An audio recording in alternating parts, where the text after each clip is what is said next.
Bonjour les amis, c'est Cyril de Lille.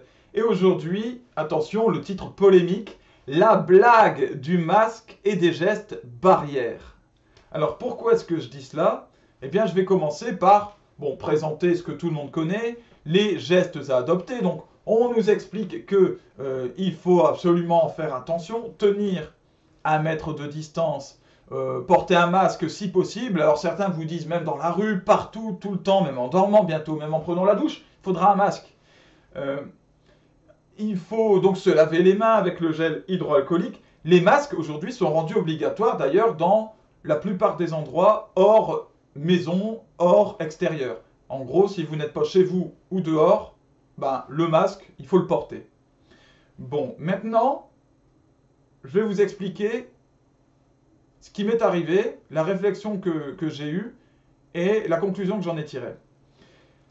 Pendant l'avant-confinement, donc quand la maladie est apparue, hein, au mois de février-mars, et puis ensuite pendant le temps de confinement, il y avait des supermarchés qui se mettaient à mettre en place des règles. Et chaque supermarché avait ses propres règles, puisque le gouvernement n'avait pas de règles vraiment précises sur ce qu'il y avait à faire. Il disait, ben, chacun fait un peu ce qu'il veut. Bon.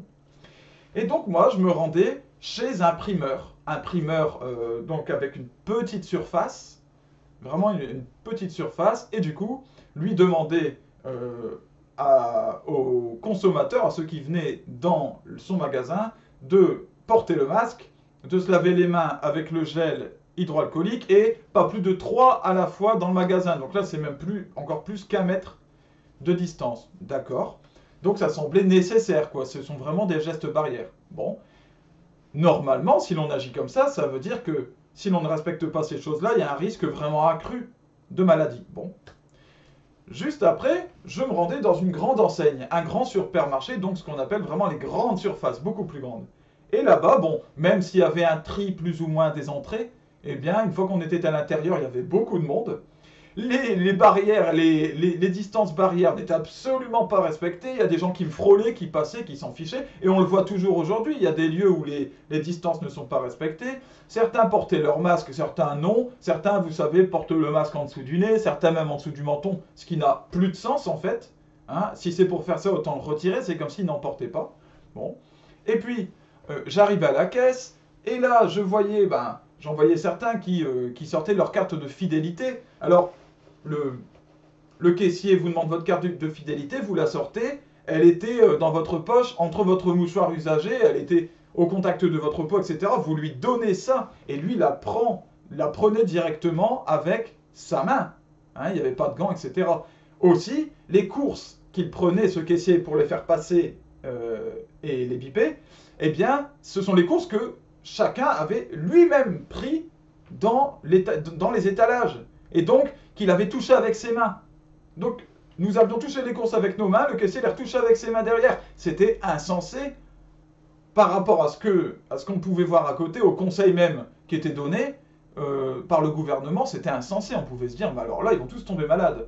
Pour autant, est-ce qu'il y a eu ce qu'on appelle des clusters, hein, des foyers en fait à infection? Je ne vois pas pourquoi on utilise un anglicisme. Est-ce qu'il y a eu des foyers d'infection dans ces endroits qui sont sortis de là? Ben non. Bizarrement. Alors quand c'est comme ça, il faut être un petit peu logique et réfléchir. Et se dire, tiens, donc, ce serait pas en fait cette histoire de gestes barrières, de masques, etc., de gel hydroalcoolique qui nous protégerait. Ça alors. Quelle est alors la vraie cause? Eh bien voilà, c'est très simple, et ça je m'en suis aperçu parce que pendant le temps de confinement, la maladie s'est éloignée. Est-ce que pendant le temps de confinement, la maladie s'est éloignée grâce aux gestes barrières, grâce au masque? Je viens de prouver que ça n'était pas le cas. Pourtant, effectivement, pendant le confinement, la maladie s'est éloignée, le pic épidémique s'est tassé et il y a eu beaucoup moins de maladies. Pourquoi? Parce que chacun est resté chez soi, parce que les voitures ont arrêté de circuler, parce qu'on a arrêté de polluer, tout simplement. Et comme on a arrêté de polluer, eh bien, les oiseaux ont chanté, le ciel a exulté, l'Himalaya est redevenu visible, il y a eu plein de choses comme celle-là qui étaient fantastiques. Et la maladie diminue. Voilà. Mais l'homme, évidemment, ne réfléchissant pas beaucoup, hein, peut-être sûrement pas autant que moi en tout cas, aux causes et aux conséquences des choses, eh bien, ressort du confinement et recommence évidemment de plus belle comme avant. Alors, on retrouve les bouchons au matin et au soir, une personne par voiture évidemment, on klaxonne, ça nous casse les oreilles, on met de la pollution partout. Voilà, on retrouve cette bonne vieille ambiance et on pollue, on pourrit bien tout. Évidemment, la maladie revient. Donc vous l'avez compris, la véritable cause, selon moi, de la maladie, c'est l'éloignement de la nature. L'industrialisation de nos sociétés occidentales, l'industrie est devenue vraiment générale, la bétonisation. Donc quand on bétonise, on dégage la nature. À chaque fois, on dégage les arbres, on dégage les plantes, on veut construire des maisons, des bâtiments, des parkings, etc. Eh bien tout cela nous éloigne des plantes, donc, puisqu'il faut les retirer, qui nous protègent naturellement des maladies. Je rappelle qu'une pharmacie vend des médicaments qui sont normalement basés sur les plantes. Voilà, et non pas les trucs chimiques qui nous sont proposés aujourd'hui. Il y a toujours des médicaments véritablement à base de plantes, hein, qui sont proposés, heureusement, dans les pharmacies.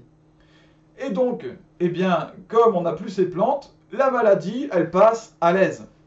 Il n'y a pas que ça. La nourriture industrielle, c'est-à-dire les aliments ultra transformés auxquels nous avons droit dans toutes les grandes enseignes, nous affaiblissent. Notre système immunitaire n'a jamais été aussi pauvre, aussi faible, parce que nous mangeons des fruits, des légumes, des féculents, de la viande, qui n'ont pas les qualités qu'elles devraient avoir, qui ne contiennent pas les nutriments qu'elles devraient avoir, ni les vitamines.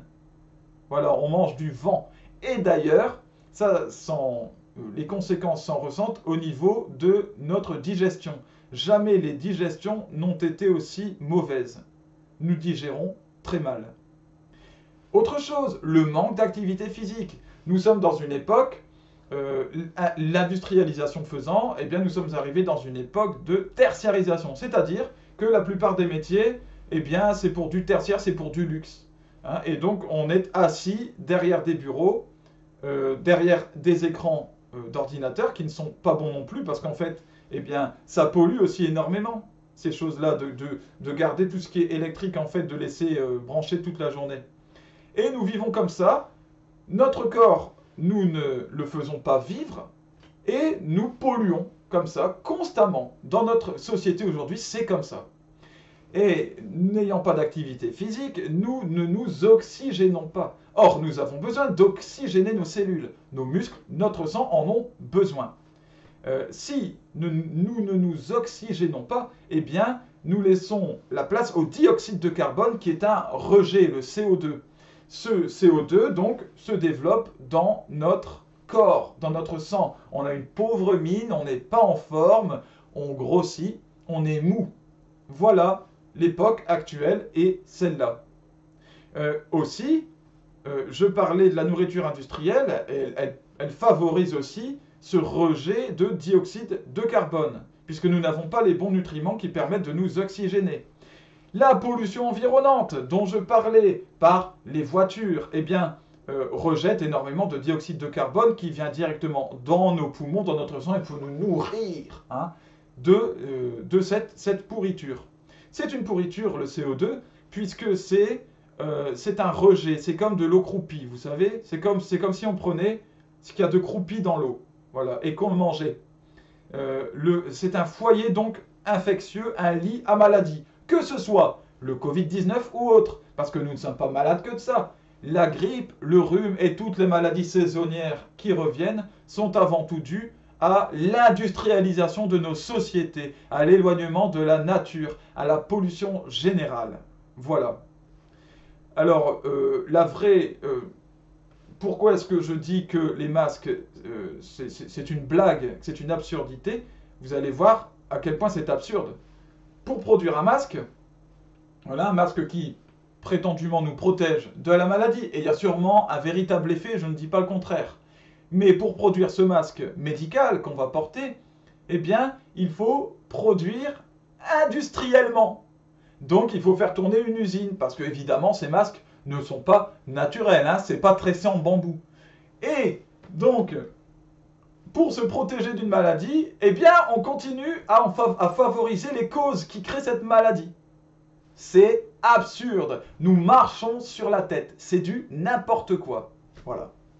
Et nous devrions continuer à porter les masques bêtement, sans se poser de questions. Hein. Voilà. C'est une sacrée époque. Bon. Alors, en vérité, le changement dont nous avons besoin, il est titanesque. C'est un changement de mode de vie global de toute notre société qui est nécessaire. Et donc, nous devons entrer dans la fameuse décroissance qui était prônée par les écologistes. Moi, je ne suis pas un écologiste particulièrement, mais je dois reconnaître qu'il y a beaucoup de choses à écouter de ce qu'ils nous disent, de ce que nous disent aujourd'hui les partis écolos, et je salue leur succès aux dernières élections. Eh bien, la décroissance est nécessaire, et non pas cette course constante à vouloir produire toujours plus, vouloir toujours être plus industriel, plus compétitif, etc. Tout ça, c'est du vent.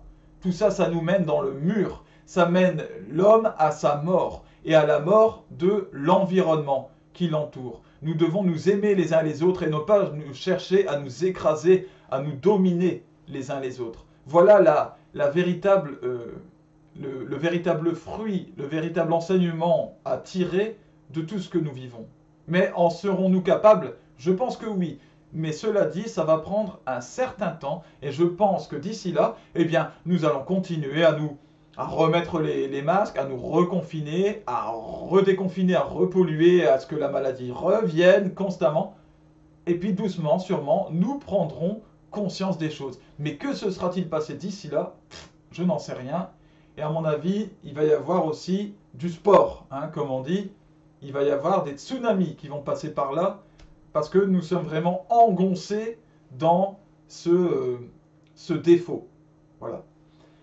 Chers amis, que le Seigneur vous accompagne dans les temps difficiles qui sont les nôtres, et puis les temps encore plus difficiles qui vont arriver, que nous sachions tous discerner le vrai du faux, le bien du mal, et puis que nous sachions rester avec un cœur paisible par Jésus-Christ. À bientôt.